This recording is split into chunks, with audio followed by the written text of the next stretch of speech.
रुपसि ब्लकआव हा हगारना होनानै दिनै बे रुपसि ब्लकनि हा हगारग्रा मानसिफोरा दिनैसिम साख्रियानो गैया आरो हानि कम्पेन्सेसनखौ मोनाखै आरोखि बेफोरनो उदाहरन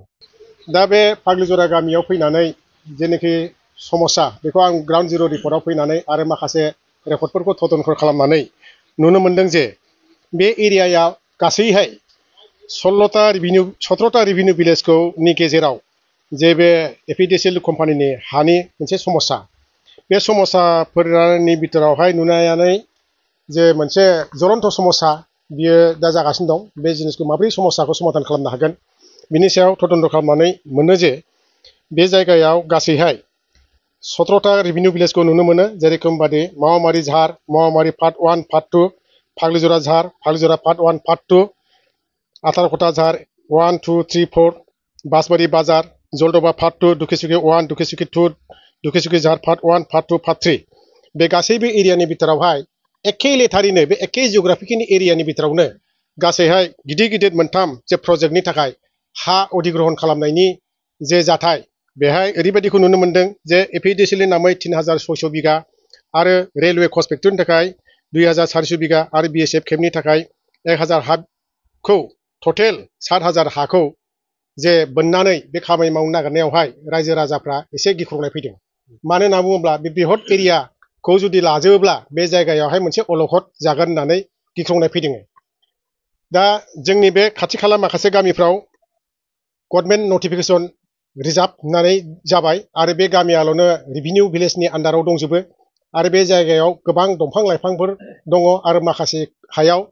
गोबाव समनिफ्रायनो बे गामिनि मानसिफ्रा बिभिन्न धरनर औवा बागान सोरबाया गय बागान आरो सोरबायाबा रबार बागान आरो सोरबायाबा बेबादिनो साहापाति बागान बेबायदि मावनानै जाबाय थानायखौ नुनो मोनदों आरो गोबां मानसियानो आबाद मावनायनि थाखाय गायग्रा हा आरो बायदि मैया गासै सोरनावबा 10 बिघा 20 बिघा 30 बिघा बे एरियाया दंजोबो आरो बिनि उपरन्थि माखासे बाहाय गोबां साल दंफांफोर दङ दा बिनि थाखाय मोनसे सिन्था खालामनानै फैदों बे गासैहाय 7000 बिघा हाखौ जुदि आवग्रिनानै लायोब्ला मा जागोन जेरैबायदि बे दंफांखौ जुदि दानफायो होनना बुंब्ला बेखौ मा खालामगोन हाजार हाजार दंफां दं बे दंफांआ मा जागोन आरो बे हाजार हाजार दंफांनि सिङावहाय जे मोख्रा बायदि मैया जिब जुनारफोर दङ मा जागोन आरो बे गामिनि मानसिफ्रा बे खाथिनि जे बन दाननानै बिथांमोनहा गोबां मानसिफ्रा थांनानै थानानै दङ आरो बे गामियावहाय बिसेस करे बुंनो थाङोब्ला मोनसे बुंथावाब्लाबो बुंनो सानो जे बे गामियावहाय गोबां मानसिफ्रानो गिलु बालु मोनसे जौनि बेबसा खालामो आरो बेखौ फाननानै जायो आरो बे बनफोरखौ बे गासैबो बन्द खालामजोबोब्ला माबिनिफ्राय बिसोरो बे जौ सावनायनि बेबस्थाखौ खालामनो आरो बिथांमोनहा बे जौ सावनायनि गेजेरजोंनो गोबां अमा फिसिनानै बिराद मोजां अबस्थायै थांनानै थानानै दङ बिथांमोनहाथ' बे गेसनि गेजेरजोंथ' बे बेबस्थाखौ खालामनानै जानो हानाय नङा बेबादिनो आरोबाव बे रेभिनिउ जेनाखि फरेस्ट दङ बे रेभिनिउ दङ बेनिफ्राय मोनसे एक्स जमिनदारि फरेस्टनि आयेन मथे बेवहाय माखासे बिनि मानसिफ्रा बन दाननानै मोनजायो नांगाल जुंगाल दाननानै मोनो जिगाब हाननानै मोनो न' लुनोब्ला दंफां खुथिया मोनो आरो बेबादिनो बिभिन्न धरनाव जों बेखौ बाहायबोगासिनो दङ ओमफ्राय बे हाखौ जुदि आवग्रिनानै लायोब्ला बे मानसिफ्रा जोंनि जे मोन्थाय जे जों हा मोन्थायजों लोगोसे जोंहा बे मोनसे सुबिदा दं बे मोन्थाया मा जागोन बिनि थाखाय मोनसे गिख्रंनाय फैदों दिनै बे जायगाया पटबजरानि बे हाया एक्स जमिनदारनि आमोलनि जुग आरो बे दानि गोदानल' गामि नङा बेहाय हाजार हाजार बोसोर गोबावनिफ्रायनो बे गामियाव दङ आरो बे हाखौ दिनैसिम खुनु रेकर्डेड खालामनानै होआखै दा बे गामियावहाय दिनै मानसिफ्रा बांनायनिफ्राय बांबाय आरो बेनि मानसिफ्रा दिनै बबाव थांगोन आरो बे हाया रेभिनिउ फरेस्ट बे रेभिनिउ एरिया बे फरेस्टनि आन्दाराव नङा